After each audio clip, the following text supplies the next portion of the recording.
শহীদ মিনার থেকে সবাই দাবি তুলেছে এই সরকারের পদত্যাগের, কিন্তু সংলাপ হয় শান্তিপূর্ণ পরিবেশে। শত শত ছাত্রের লাশ ফেলে দেওয়ার পর কি সংলাপ হয়?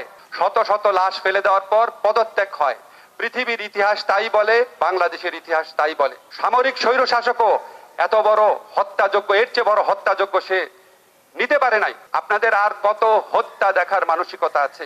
দেয়ালের লিখন পড়ুন। বাংলাদেশের মানুষ এখন ফুঁসে উঠেছে, এটা কোনো দলের আন্দোলন না, এটা একটা গণ আন্দোলনে পরিণত হয়েছে। আপনি প্রায়ই বলেন আমার কোনো ক্ষমতায় লোভ নাই, প্লিজ এবার এটা প্রমাণ করে দেখান। গণ আন্দোলন, গণ জমায়েত আমরা কখনো দেখি নাই। বাংলাদেশের ঘরে ঘরে মানুষ ফুঁসে উঠছে।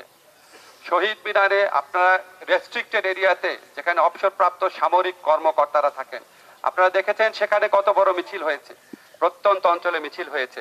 শহীদ মিনার থেকে সবাই দাবি তুলেছে এই সরকারের পদত্যাগের। এখন সংলাপের কথা বলা হচ্ছে, কিন্তু সংলাপ হয় শান্তিপূর্ণ পরিবেশে। শত শত ছাত্রের লাশ ফেলে দেওয়ার পর কি সংলাপ হয়?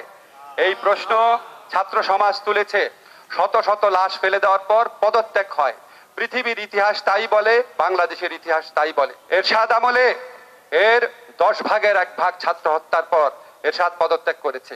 এর চেয়ে অনেক ছোট আন্দোলনের পর, কারণ সামরিক স্বৈরশাসকও এত বড় হত্যাযোগ্য, এর চেয়ে বড় হত্যাযোগ্য সে নিতে পারে নাই। মেন্টাল মানসিকতা ছিল না।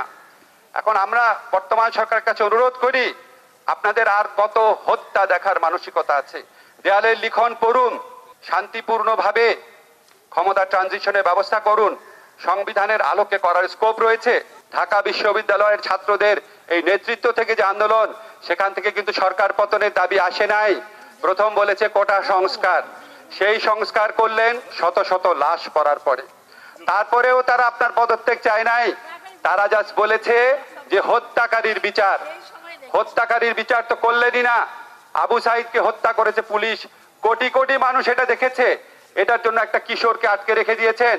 আপনার দলের নেতারা, মন্ত্রীরা প্রকাশ্যে শত শত জায়গাতে, আপনারা শত শত মেটাফরিক্যালি বললাম, বেশ কিছু মন্ত্রী, সরকারের স্থাবক, আলোচক, সরকারি দলের নেতারা টেলিভিশনে গিয়ে বলেছেন পুলিশ করে নাই। এটা কে বলেছে পুলিশ করেছে? এরপর আপনারা দেখেছেন হত্যা করেছে ছাত্রদের, গ্রেফতার করেছে ছাত্রদের যে গ্রেফতার করেছে, আপনারা লক্ষ্য করে দেখেন। এখানে যে হত্যা হয়েছে আন্দোলনকালে, গ্রেফতার হয়েছে আন্দোলনকালে। নাশকতার স্পটে কোনো গুলিবর্ষণ হয়েছে? আপনারা খেয়াল রাখবেন, নাশকতার স্থানে কোনো গুলিবর্ষণ হয় নাই। গুলিবর্ষণ হয়েছে ছাত্র আন্দোলনের ক্ষেত্রে। এবং আজকে এত হত্যাকাণ্ডের পর, এত কিছু হওয়ার পর, আজকে আমি পত্রিকায় দেখলাম আমাদের প্রধানমন্ত্রী বলেছেন যে আবু সাইদকে যে পুলিশ গুলি করার জন্য যে পুলিশ দায়ী, হত্যাকাণ্ডের পর এতদিনে একটা পুলিশকে ক্লোজ করেছেন। মাননীয় প্রধানমন্ত্রী, আপনি কি আমাদের বুকের ক্ষত বুঝেন? আপনি বঙ্গবন্ধুর কন্যা, বঙ্গবন্ধু গণ আন্দোলন করে বাংলাদেশকে স্বাধীন করেছিলেন।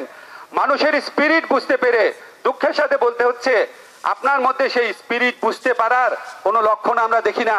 আপনি স্থাবক পরিবৃত্ত, আপনি স্থাবক সাংবাদিক দিনে সম্মেলন করেন, আপনার মুখের উপর কথা বলতে পারে না এমন লোকদেরকে মন্ত্রী বানিয়েছেন।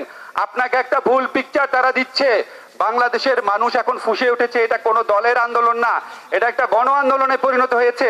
আপনি প্রায়ই বলেন আমার কোনো ক্ষমতায় লোভ নাই, প্লিজ এবার এটা প্রমাণ করে দেখান। আপনি পদত্যাগ করে, সাংবিধানিকভাবে পদত্যাগ করার 2টা স্কোপ আছে। একটা হচ্ছে সংবিধানের আলোকেই জাতীয় সরকার করা যায়, সংসদে থাকা সব দল, এমনকি সংসদের বাইরে 10% লোককে অন্তর্ভুক্ত করে, এবং টেকনোক্রেট যারা আছে তাদেরকে উপদেষ্টা বানিয়ে। আর আরেকটা পথ হচ্ছে আপনি সংবিধান পরিবর্তন করে সর্বসম্মত জাতীয় ঐক্যের ভিত্তিতে যে তত্ত্বাবধায়ক সরকার গঠিত হয়েছিল, দরকার হলে সেখানে সংস্কার করেন, যাতে এখানে কেউ কোনো রকম কারচুপি করতে না পারে। তত্ত্বাবধায়ক নামে অ্যালার্জি থাকলে অন্তর্বর্তীকালীন বলুন। বলে আপনি এই 2টা পথ আছে, পথ নাই সেটা না, আপনি প্রমাণ করে দেন যে মানুষের জীবন আপনার কাছে ক্ষমতায় ধরে রাখার ক্ষমতায় ধরে রাখার 1 গুমের চেয়ে অনেক বেশি। তাহলেই আমরা বুঝতে পারবো আপনি সত্যি বঙ্গবন্ধুর আদর্শকে সত্যিকার অর্থেই লালন করেন। ধন্যবাদ।